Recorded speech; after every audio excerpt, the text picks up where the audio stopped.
السلام علیکم ناظرین، میرا نام فضل الرحمان ہے۔ وائس آف جرمنی کے اسٹوڈیو سے آپ کی خدمت میں پاکستان ٹوڈے لے کر حاضر ہیں۔ آج ہم پاکستان کے کچھ حالات کے اوپر گفتگو کریں گے۔ میرے ساتھ آج شامل پروگرام ہیں میرے بہت ہی پیارے، بہت ہی محترم جناب معین صدیقی صاحب۔ آپ ایک بہت منجھے ہوئے، بہت سینئر اینکر پرسن ہیں اور حالات حاضرہ پر بہت گہری نظر رکھتے ہیں۔ آپ اردو زبان کے ایک ممتاز کینیڈین چینل راول ٹیلی ویژن کے اوپر اپنا پروگرام روزانہ وہاں پر لے کر آتے ہیں۔ جناب معین صدیقی صاحب، السلام علیکم، کیا حال ہیں آپ کے؟ ٹھیک ٹھاک ہیں؟ وعلیکم السلام۔ وعلیکم السلام جناب۔ موسم کیسا ہے صدیقی صاحب وہاں پہ آپ کے؟ تھوڑا تھوڑا ٹھنڈک ہے ابھی، کبھی موسم اچھا بھی ہو جاتا ہے، ٹھیک ہے الحمدللہ، بہت بہتر ہے۔ پاکستان والی گرمی تو نہیں ہے، حالات کی گرمی نہیں اور نہیں، موسمی گرمی؟ پاکستان کی گرمی جو سی ہے وہ خود ساختہ ہوتی ہے، اور اپنے ہی سمجھتے کہتے ہیں اپنی گرمی میں خود ہی پرابلم میں پڑتے ہیں۔ گرمی تو موسمی گرمی تو ہر جگہ ہوتی ہے، دنیا بھر میں ہوتی ہے، لوگ اس کو انجوائے بھی کرتے ہیں، ایسی بات نہیں۔ بھائی صاحب، آج کا پروگرام جو ہم لے کر آئے ہیں اور آپ کو یہاں پر ہم نے دعوت اس لیے دی ہے خصوصی طور پر کہ آپ ایک صحافی ہیں، منجھے ہوئے صحافی ہیں۔ ہمارے استادوں میں سے اگر کہا جائے تو حق ہوگا کہ آپ کو دیکھ کر ہم نے بہت کچھ سیکھا۔ آپ ایک سینئر صحافی ہیں اور حالات حاضرہ پر آپ کی بڑی گہری نظر ہے۔ صحافت کے حوالے سے یہ زرد صحافت یا معیاری صحافت یا غیر معیاری صحافت یہ کیا ہے؟ تھوڑا سا اس بارے میں بتا دیں، کیونکہ آگے چل کر پھر اسی پر بات ہوگی۔ آج کا ٹاپک تھوڑا سا ہاٹ ہے، تو اس بارے میں ذرا فرما دیجئے۔ جی، صحافت جو سی ہے نا، ایک تو میں ایسا صحافی نہیں ہوں، میں ایک اپنا تجزیہ کرتا ہوں کہ ہر انسان جو سا ہوتا ہے، بیسکلی جو سا ہوتا ہے وہ اسے کہتے ہیں کہ تجزیہ کار ہوتا ہے۔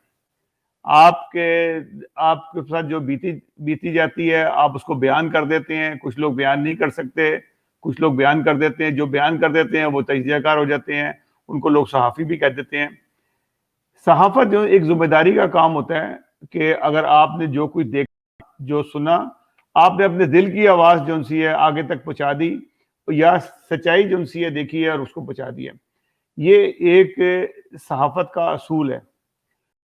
لیکن بدقسمتی یہ ہے کہ اگر ہم پاکستان میں، دنیا بھر میں تو صحافت کو بڑا ہی ذمہ داری سے دیکھا جاتا ہے کہ ایک صحافی ہے یا کسی شعبے سے وابستہ ہے، اس کو لوگ سنتے ہیں، دیکھتے ہیں اور اس پہ یقین کرتے ہیں۔ لیکن ہمارے ہاں صحافی جو سا ہوتا ہے، کوئی بھی بیٹھا ہوا کہیں پہ، وہ کوئی ٹی وی پہ مداری کر رہا ہوتا ہے، اس کو بھی صحافی کہہ دیتے ہیں۔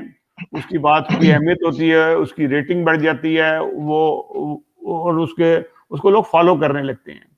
جیسے میں ایک ذکر کر دیتا ہوں کہ عامر لیاقت ہے، اس نے ایک پروگرام میں بیٹھے ہوئے تھے، وہ صحافی نہیں ہے، وہ ایک سمجھ لیں کہ ایک مداری ہے، جس طرح سے وہ کام کرتا ہے۔ اگر آپ مجھے کہنے کی اجازت دیں تو پاکستانی میڈیا نے عامر لیاقت صاحب کے متعلق اب نہ تو صحافی کا، نہ کسی انٹلیکچوئل کا، نہ ہی ان کے ساتھ جو ایک سابقہ اور لاحقہ لگا کرتا تھا اس کو چھوڑ کر اب انہوں نے صرف انٹرٹینر کا نام رکھ دیا ہے۔ اور کہا جی، لیکن میں آپ کو بتاتا ہوں اس کا اثر کیا ہوتا ہے۔ ان کی وجہ سے 2 احمدیوں کی شہادت ہو گئی، ان کے فتوے کی وجہ سے۔ آج سے کافی عرصے پہلے کی بات ہے، 7-8 سال پہلے کی۔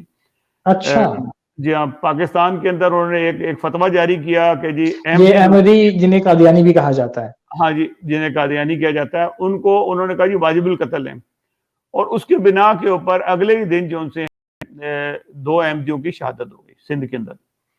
تو یہ غیر ذمہ داری ہوتی ہے۔ جو ٹی وی پہ بول رہا ہے یا ریڈیو پہ بول رہا ہے، جس کو لاکھوں لوگ سن رہے ہیں، وہ اصل میں تو وہ ایک صحافت کا مطلب یہ ہوتا ہے کہ آپ اپنا میسج پہنچاتے ہیں اور وہ سچائی پہنچاتے ہیں۔ بعد میں اس کے بعد معافی مانگ لینا، جب وہ پکڑے جائیں تو اس کے بعد معافی مانگ لینا، وہ معافی میں نہیں سمجھتا کہ معافی ہوتی ہے۔ وہ آپ نے تو قتل کروا دیا، پھر اس کے بعد معافی۔ اچھا، پھر اس کے بعد اب میں اگر بات کروں تو پاکستان میں جو اس وقت موجودہ دیکھیے صاحب، صحافت ہے، اس سے پہلے کیا بات آپ آگے بڑھائیے گا، مجھے صرف اتنا بتائیے گا کہ پاکستان کی قوم اس قدر لا علم ہے کہ ایک انٹرٹینر کی بات میں آ کر انسانی جان بھی لینے پر تیار ہو جاتی ہے یا لے لیتی ہے، جیسا کہ آپ نے دیکھیے بتایا۔ میں میرے آپ کو لیے ایک تو بات بہت بتاؤں ہی کہ ایک جھٹکے والی بات ہے جو آپ بتا رہے ہیں۔ بات یہ ہے کہ جھوٹ کو لوگ نا آسانی سے ہضم کر لیتے ہیں، اس کو مان لیتے ہیں، لیکن سچائی کے اندر تھوڑی تلخی ہوتی ہے جس کو ماننے کے لیے بہت ٹائم لگتا ہے۔ اور اس کی وجہ سے جو ہے نا جو یہ لوگ جو سے ہیں وقتی طور پہ جھوٹ بول کے لوگوں سے واہ واہ لے لیتے ہیں اور لوگ اس پہ چل بھی پڑتے ہیں. اور کیونکہ نفرت کا بازار جو ہے اس وقت گرم ہے خاص طور پہ ایم جیوں کے لیے. ابھی جو موجودہ حالات کو اگر آپ لے لیتے ہیں بہت لمبی اگر بات کریں تو یہ لمبی تو بہت ہی زمانہ گزر 74 سے لیں کہ تجربی صاحب بات آپ تسلی سے کیجئے گا, آج ہمارے پاس کھلا ٹائم ہے اور ہم نے 2 سلاٹس لیے ہیں. کوئی بات نہیں, مجھے ذرا سا موقع دے دیں تاکہ میں بات کو کلیئر کر دوں. آج کل کے جو حالات کے اندر جیسے یورپین یونین کا سمجھنے کی جو ایک قرارداد آئی اور اس کو لوگوں نے جو وہاں کے اسمبلی نے جس نے 689 لوگوں نے اس کو اپروو کیا اور اس کے مقابلے میں 3 یا 4 لوگ آئے. یہ ایک پاکستان کے لیے بہت ہی تکلیف دہ بات ہے کیونکہ میرا خود تعلق پاکستان سے ہے اور میں پاکستان سے اسی طرح سے محبت کرتا ہوں جیسے کوئی بھی محب وطن اپنے ملک سے محبت کرتا ہے, اور میں شاید اس سے زیادہ ہی کرتا ہوں گا. مجھے اس کی بڑی تکلیف پہنچتی ہے کہ جس وقت لوگ نا اصل بات جو ان سے ہے لوگوں کو نہیں پہنچاتے, اور خاص طور پہ صحافی ذمہ داری ہوتی ہے صحافیوں کی, کیونکہ صحافی جب بھی کوئی رپورٹ آتی ہے اس کو پورا پڑھتے ہیں, اس میں کتنے نکات ہیں, کیا کچھ باتیں ہوئی ہیں, جیسے 24 نکات تھے سپوز جس کے اوپر یورپی یونین نے بات کی. لیکن بہت ہی افسوس کی بات ہے ایک صحافی نے بھی پاکستان میں اس بات کو سامنے نہیں لے کے آیا کہ یورپی یونین نے کہا کیا ہے. حتیٰ کہ پرائم منسٹر نے جب پرسوں ایک میٹنگ کی وہ بھی وہ بات کر رہے ہیں جس کا کوئی سر پیر نہیں تھا. مجھے افسوس ہوتا ہے, اور ان کو سمجھانے والے بھی جیسے ہیں وہ اس قسم کے لوگ بیٹھے تھے جن کو کہہ سکتے ہیں کہ یہ عقل کے اندھے تھے, جنہوں نے بتایا ان کو.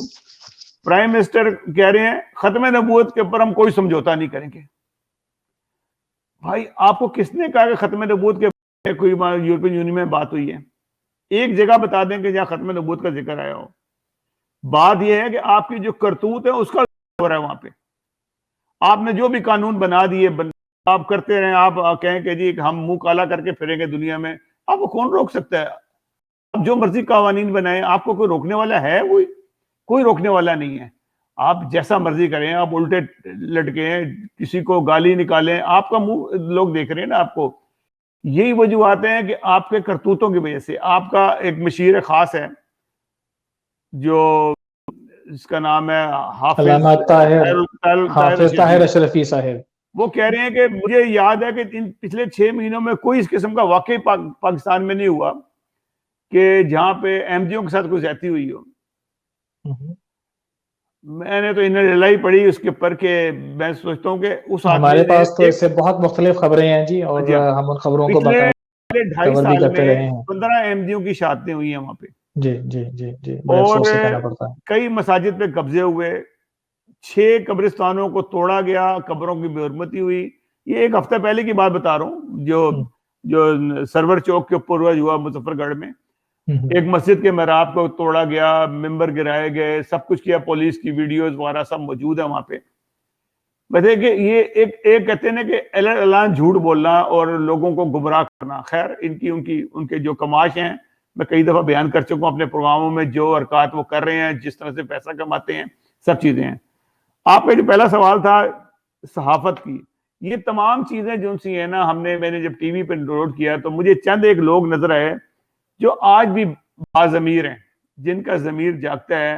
اس میں سے ایاز میر ہیں, کاشف عباسی ہیں, کامران خان ہے, اس طرح سے اور بہت سارے ہیں. خانزادہ کیا نام ہے ان کا, مجھے نام پورا نہیں آ رہا, شاہزیب خانزادہ ہیں.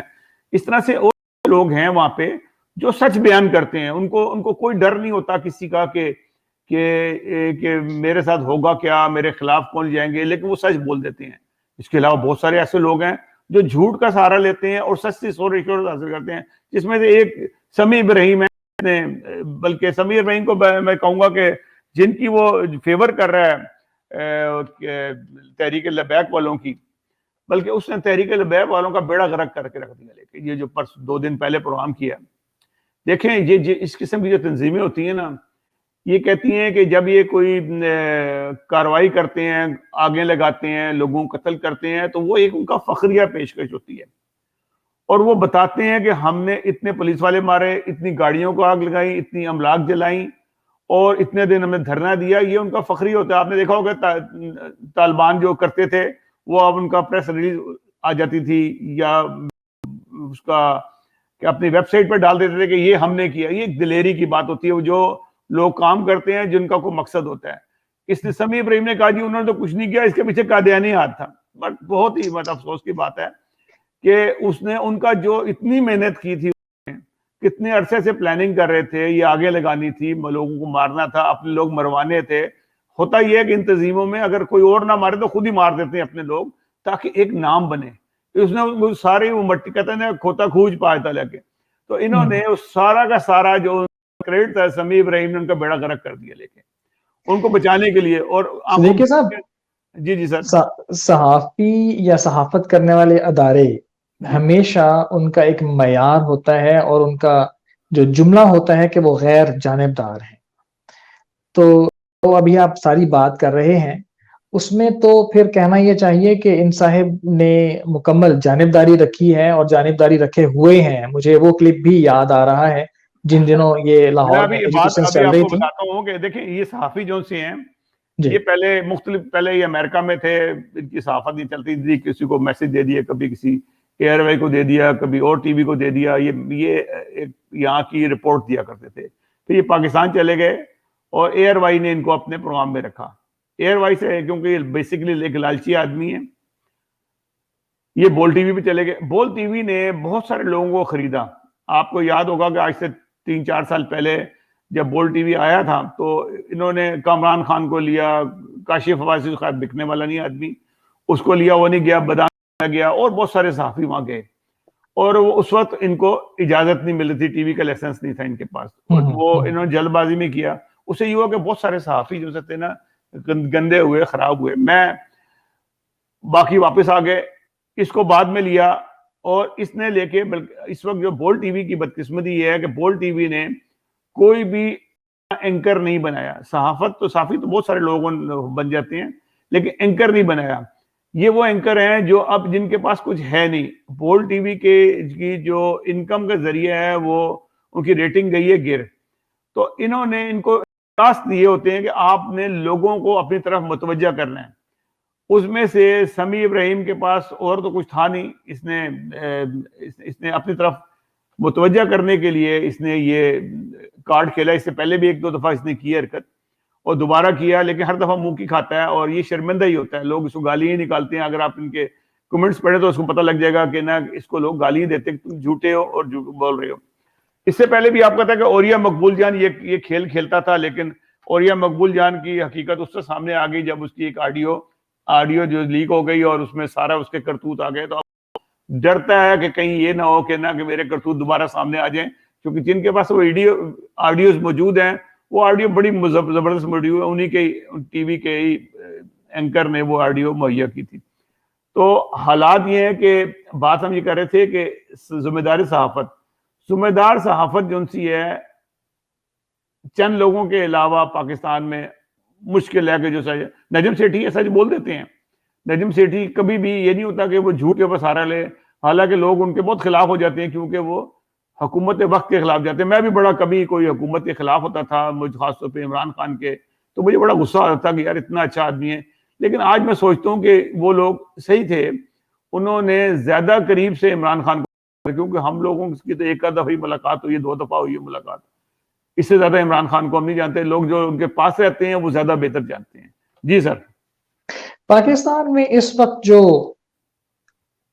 حکومت چل رہی ہے اس پر بھی تھوڑا سا آپ جو ہم پہلے بات ایک دفعہ کر رہے تھے کہ کیا آپ دیکھتے ہیں کہ پچھلے جو ماضی ہے اس میں جو انتہا پسندی ہے، مذہبی انتہا پسندی، وہ بڑھ گئی ہے. اور حالانکہ یہ کہا جاتا ہے جی کہ نون لیگ کی پاکستان میں حکومت تھی یا پیپلز پارٹی کی، اس وقت جو بھی تھا پھر بھی ایک حد تک نظر آتا تھا کہ کچھ نہ کچھ حکومت کی طرف سے اس سے اپنے ہاتھ کا مطلب یہ بتایا جا رہا ہے کہ ان کا اس میں کوئی ہاتھ نہیں ہے.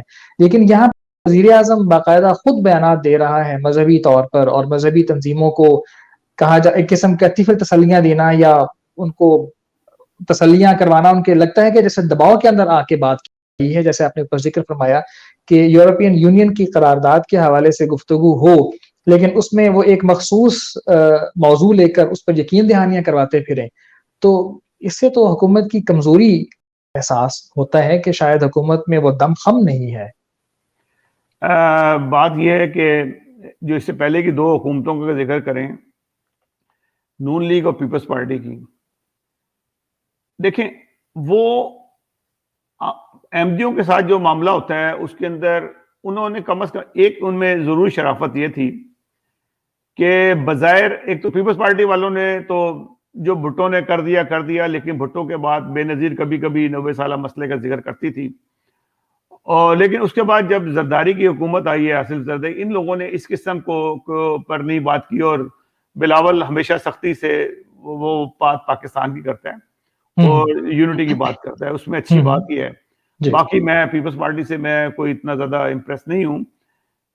نون لیگ کی بات کی جائے تو نون لیگ کے اندر واقعہ جو ہوا سب سے سنگین واقعہ اس میں یہ تھا کہ اس وقت مرکز میں پیپلز پارٹی کی حکومت تھی اور پنجاب میں ان کی نون لیگ کی تھی, جو 28 مئی کا واقعہ ہوا, نہایت افسوسناک 2010 میں واقعہ جو تھا, واقعہ ہوا جماعت احمدیہ کی تاریخ کا ایک بہت ہی دکھ والا واقعہ ہے.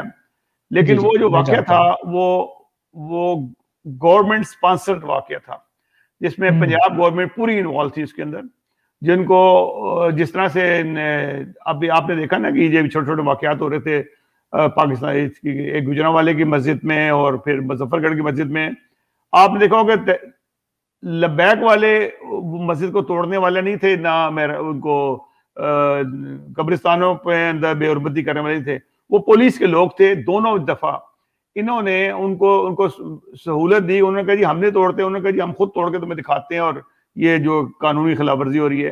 دونوں مسجدوں میں انہوں نے ایک جیسا کام کیا, وہاں پہ تو بلکہ گجرانوالے میں تو کلمے کو بھی نوچا, وہ سب پولیس والے توڑے تھے. شرم بھی ان کو آتی تھی لیکن بے شرمی میں انہوں نے کلمے کو نوچا اور محرابیں گرائی, سارا کچھ کیا وہاں پہ. پھر اس کے بعد مظفر گڑھ کے اندر بھی جو سے ڈی ایس پی کی قیادت کے اندر سارا کام ہو رہا تھا. یہ اس قسم کے واقعات نہ نون لیگ اور پیپلز پارٹی کے دور میں نہیں ہوئے. انہوں نے جو کرایا تھا واقعہ جو تحریک طالبان پاکستان والوں سے کروایا تھا, جن کے لوگ پکڑے بھی گئے تھے, وہ احمدیوں نے پکڑ کے دیے تھے ان کو. وہ واقعہ ہوا تھا جس میں شہباز شریف ڈائریکٹلی انوالو تھا یا انڈائریکٹلی انوالو تھا, اس میں ان کا انٹیریئر منسٹر تھا یا کوئی بھی تھا. بہرحال وہ واقعہ ہوا تھا جس کے اندر نظر آتا تھا کہ وہ اس میں پولیس مکمل طور پہ انوالو تھی اور وہ انتہائی تکلیف دہ واقعہ تھا. لیکن موجودہ حالات کے اندر جس طرح سے عمران خان نے جو بات کر رہا ہے, ٹوٹل یو ٹرن لیا ہے, جو اس کا موقف تھا, جو چیزیں وہ لے کے آیا تھا. میں آپ کو یہ بتاؤں کہ جب 96 میں پی ٹی آئی بنی تھی تو میں پی ٹی آئی کے ان جن سے ابتدائی لوگوں میں شامل تھا, جن لوگوں جو پی ٹی آئی میں شامل ہوئے تھے, اور جو کچھ ہم کر سکتے تھے ہم نے کیا. لیکن آج وہ پی ٹی آئی کے جو ابتدائی لوگ شامل نہیں ہیں, اس میں ادھر ادھر کے لوگ اکٹھے کر کے انہوں نے پی ٹی آئی کو چلا رہے ہیں.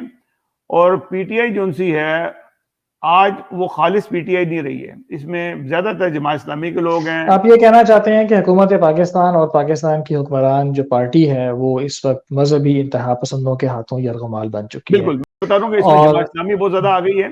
اس میں پیپلز پارٹی کے لوگ تو آئے ہی ہیں سارے, لیکن جماعت اسلامی کا کنٹرول ہے, ان ملاؤں کا کنٹرول ہے. جو لوگ جن کی اولادیں جو آئی ہیں, یہ وہ لوگ ہیں, ہرار کے لوگ زیادہ لوگ ہیں, مجلس یہ جمعیت علماء اسلام کے لوگ ہیں, یہ وہ لوگ ہیں جو پاکستان, ان کے باپ دادا پاکستان بنانے کے دشمن تھے, جو قائد اعظم کو کافر اور پاکستان کو پلیزستان کہتے تھے.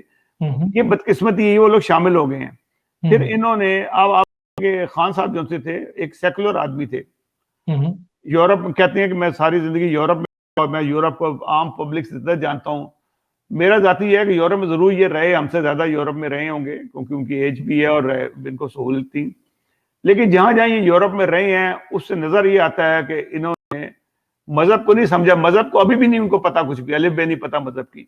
جو کہتے ہیں نا میں نے قرآن بھی ہے, یہ جو ذکر کر دیتے ہیں بعض دفعہ کہ یہ قرآن میں نے پڑھا ہے, جس کا قرآن میں ذکر ہی کوئی نہیں ہے. پھر یہ موقع ملے تو یہ قبر کو بھی سجدہ کر دیتے ہیں. اس کا مطلب ہے کہ انہیں پتہ کچھ نہیں ہے, یہ مذہبی بننا چاہتے ہیں. اور آج بھی حالات یہ ہیں, انہوں نے یورپی یونین کی قرارداد نہیں پڑھی ہے, خان صاحب نے بھی, یہ چل پڑے ہیں کہ مقابلہ کرانے کے لیے. اور آپ کو پتہ ہے کہ بڑے مزے کی ایک وفد بنا رہے ہیں جو جا کے یورپ میں اور امریکہ میں جا کے لوگوں کو بتائے گا کہ یہ یورپی یونین غلط ہے اور ہم سچے ہیں. اس کی قیادت کر رہے ہیں وہی طاہر شرفی صاحب کریں گے جو اچھا, یہ وہاں جا کے بتائیں گے کہ جو یورپین یونین کی جو قرارداد ہے اس میں جو ختم نبوت کے قانون پر جو بحث ہوئی ہے وہ ہم چینج نہیں کریں گے, اور وہ پھر آگے سے جو جواب دیں گے وہ ساری دنیا جانتی ہے, کیونکہ آپ نے جیسا کہ بتایا ہے اور جیسا ہم سب کے علم میں ہے کہ یورپین یونین کی قرارداد میں ختم نبوت کا کہیں پر کسی قسم کا ذکر نہیں ہے. یہ اصل میں یہ نہیں دیکھ رہے کہ ہم کر کیا رہے ہیں.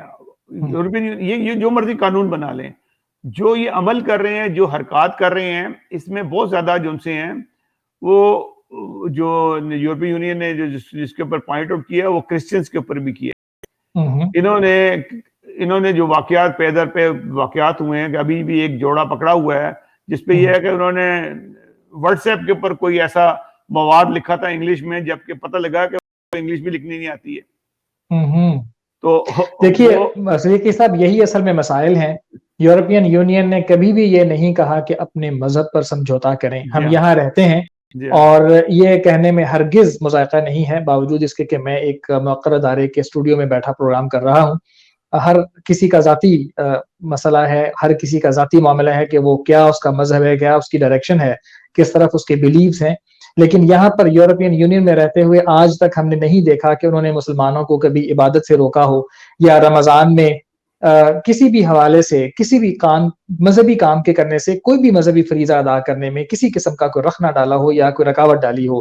لیکن جہاں تک اس بات کا تعلق ہے کہ جب کسی انسان کو بغیر الزام کے, اگر آپ ایک بندے کو 10 سال قید میں رکھتے ہیں, اس پر ایک الزام لگا ہوا ہے جس کی سماعت بھی نہیں ہوئی, جس پر کسی قسم کا الزام لگ کے اس کے آگے کوئی کارروائی بھی نہیں ہو رہی, اور وہ وقت جو ہے وہ کسی قسم کی سزا میں کاؤنٹ نہیں ہو رہا, تو یہ ایک انسانی المیہ ہے. اسی طرح ایک پروفیسر بھی ہیں جو ایک یونیورسٹی میں پڑھاتے تھے, اور کسی اپنے ہی شاگرد کے کہنے پر وہ بھی اس وقت وہاں پر پاکستان میں پابند سلاسل ہیں. ایسے لوگ جن کے کیسوں کی, جن کے وکلاء کو قتل کر دیا جاتا ہے, جن کو اپنے کیسز کی پیروی کرنے کا حق نہیں دیا گیا, تو یورپین یونین بہرحال وہ مسلمان نہیں ہے, وہ یہ پوچھنے میں ایک لحاظ سے کا انسانی طور پر بہرحال حق بجانب ہے کہ یہ کس قانون کے تحت ہو رہا ہے. یا تو آپ یہ کہیں کہ اسلام میں ایسے ہو رہا ہے, ہم مسلمان ہیں, ہمارا ایک اسلامی قانون ہے جس کے تحت ہم یہ سب کر سکتے ہیں, آپ اگلے کا منہ بند کروا سکتے ہیں. یا پھر اگر آپ ایک دعویٰ جو کرتے ہیں کہ ہم ایک غیر جانبدار اور غیر ایک اندھے انصاف کو لے کر چلنے والی عدالتوں کو لے کر ہم ایک سیٹ اپ بنا کر بیٹھے ہوئے ہیں, تو پھر ان عدالتوں کو دنیا میں اپنا نظام اور اپنا معیار دکھانا پڑے گا.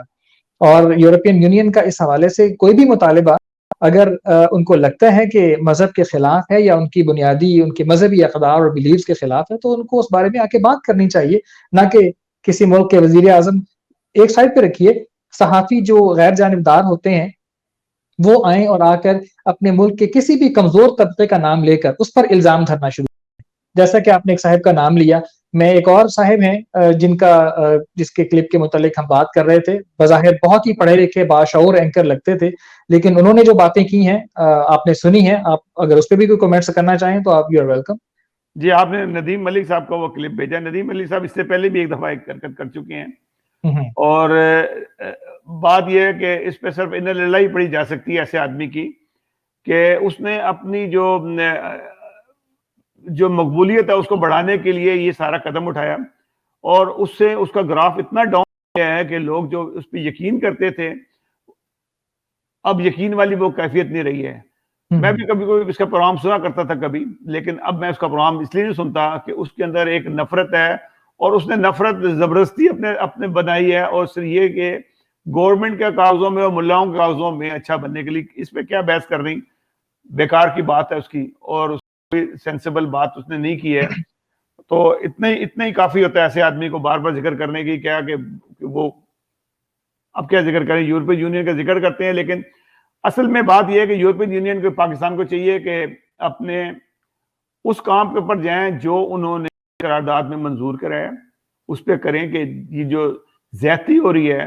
دیکھیں کسی یہ قبریں توڑنے کا قانون کہیں پہ نہیں ہے. آپ کہتے ہیں کہ ہم نے انسانی حقوق دیے ہوئے ہیں, آزادی ہے, میں چاہوں تو پاکستان میں اگر آزادی ہے کہ میرا دل چاہتا ہے میں جا کے پاکستان میں جاؤں اور اذان دوں, میں دے سکتا ہوں, لیکن پاکستان کا قانون مجھے نہیں دینے دے گا. میں چاہوں میں سر عام لا الہ الا اللہ محمد رسول اللہ پڑھوں, اس میں کیا کہ سب اس سے مسلمان ہی ہوتا ہے نا. انہوں نے آپ پاکستان جا کے کلمہ پڑھ سکتے ہیں؟ نہیں, میں نہیں پڑھ سکتا کلمہ. اچھا, بالکل نہیں پڑھ سکتا. ہاں جب تک نہیں پتہ لگے گا, میری باتوں سے حرکتوں سے ہر آدمی مجھے مسلمان ہی سمجھے گا, لیکن قانونی طور پہ میں مسلمان نہیں ہوں وہاں پہ. اچھا, یہ بدقسمتی ہے. جی, تو یہ میرے ساتھ نہیں, ہر احمدی ایسا ہی ہے کہ آپ نہ کلمہ پڑھ سکتے ہیں, نہ مسجد کو مسجد کہہ سکتے ہیں, اور یہ تمام آپ اس پہ گرفتاری ہو جاتی ہے. اور اس کو اگر کسی میں مولوی سے بحث کروں, اس کو سمجھاؤں کہ آپ یہ غلط کر رہے ہیں, تو وہ توہین رسالت کے اندر آ جاتا ہے. یعنی کہ انہوں نے اس کو اتنا ایزی کر لیا ہے کہ اگر آپ مولوی سے بحث کریں, جیسے کہ آسیہ بی بی کا کیس تھا, 2 عورتوں کی لڑائی تھی, اور بہت ہی نیچے درجے کی خواتین تھی جو بیچاری مزدوری کرتی تھی, وہاں پہ تھی دونوں. ایک نے آسیہ نے اس سے بحث کی کسی پانی کے لین دین کے پر, وہ توہین رسالت ہو گیا, اور مولوی کو کہہ دیا, مولوی شور مچا دیا, یہ بھی نہیں پوچھا کہا کیا ہوئی یہ بات. آسیہ اس کا جب انٹرویو میں نے سنا تو مجھے حیرانگی ہوتی ہے کہ وہ بیچاری کلمہ بھی پڑھ رہی ہے, حضرت محمد صلی اللہ علیہ وسلم بھی کہہ رہی ہے, بڑا صاف کہہ رہی ہے, اس کے بعد بھی شرم نہیں آتی. بات یہ ہے کہ ان کو یہ قانون بنانا چاہیے کہ آدمی کسی پہ الزام لگے, اس سے پوچھا جائے کہ تو نے توہین کیا, وہ کہے میں نے نہیں کیا, تو اس کو چھوڑنا چاہیے. میں سمجھتا ہوں کہ معافی کا راستہ صدیقی صاحب یہ موضوع ہے, شاید اس پر ہمیں ایک پروگرام اور بھی کرنا پڑے, آپ کے وقت پر یہ ڈیپینڈ کرتا ہے. اگر آپ شفقت کریں گے اور دوبارہ تشریف لائیں گے تو ضرور انشاءاللہ. اس وقت پروگرام کا وقت ختم ہونے والا ہے, ہم قریب آدھ گھنٹے تک پہنچ چکے ہیں, اور جیسا کہ آپ نے پہلے فرمایا تھا کہ آپ کی بھی ایک اپوائنٹمنٹ ہے, تو ہم اس پروگرام کو یہاں کلوز کرتے ہیں. اگر آپ پروگرام کی کلوزنگ میں, اس پہلے حصے میں, اگر آپ پاکستان کے صحافیوں کو یا پاکستان کی عوام کو اپنی جانب سے کوئی میسج دینا چاہیں تو آپ کے لیے پلیٹ فارم حاضر ہے. میں تو پاکستان کے لوگوں کو صرف یہ کہتا ہوں کہ اس وقت جو حالات ہیں, آپ اپنے آپ کو بھی دیکھیں, گورنمنٹ کی کارکردگی کو دیکھیں, اور یہ دیکھا کریں کہ جو شخص الزام لگا رہا ہے, جو بول رہا ہے, اس کے قول و فعل میں تضاد ہے کہ نہیں ہے. سب سے بڑی بات یہ ہے کہ اگر وہ آدمی پہلے جھوٹ بولتا رہے, شراب کے چکروں میں پکڑا جاتا ہے, کبھی یہ بھی تو دیکھیں نا آپ کو. آپ ان لوگوں کی باتیں جب آپ سنتے ہیں, اس پہ عمل کرتے ہیں کہ انہوں نے کیا کہہ دیا, عمران خان صاحب سے ایسا پکا مسلمان کوئی نہیں, اور پھر اس کے بعد آپ یہ دیکھتے ہیں کہ طاہر شرفی نے کیا کہا, اور یہ مقبول جان کے کرتوت دیکھ لیں. ان تمام لوگوں کے کرتوتوں کو پہلے دیکھیں, ان کے قول و فعل کو دیکھیں, پھر اس کے پر عمل کریں. بس میرا یہی ہے کہ اللہ تعالیٰ پاکستان کو سلامت رکھے, اور اس قسم کے جو ناسور پاکستان میں پیدا ہو رہے ہیں اس سے جان چھٹے ہماری. بہت شکریہ معین صدیقی صاحب آپ کی تشریف آوری کا, آپ سے ملاقات ہوتی رہے گی انشاءاللہ. ناظرین, آپ نے معین صدیقی صاحب کا موقف سنا, ایک سینئر تجزیہ نگار ہیں. جو باتیں انہوں نے کہیں, جو باتیں ہم نے ان کے ساتھ کی, ان سے سوالات کیے, آپ آزاد ہیں, آپ اپنا موقف خود پیدا کیجئے, خود علم حاصل کیجئے, اپنی ذہن سازی خود کیجئے. میڈیا کو سن کر یا صرف ٹیلی ویژن اسکرین پر بیان کی گئی باتوں کو دیکھ کر اگر آپ اپنی زندگی گزارنا چاہیں گے تو وہ آپ کو کسی اچھی جانب لے کر بہرحال نہیں جائے گی, کیونکہ آپ چینج کریں گے تو ایک جانب آپ کو ایک رخ کی باتیں نظر آ رہی ہوں گی, دوسری جانب دوسرے رخ کی باتیں نظر آ رہی ہوں گی. مطالعہ کیجئے, علم حاصل کیجئے. اس کے ساتھ ہی ہمیں آج اجازت دیجیے, آپ کی خدمت میں بہت جلد دوبارہ نئے پروگرام کے ساتھ حاضر ہوں گے. اپنا خیال رکھیے گا. السلام علیکم.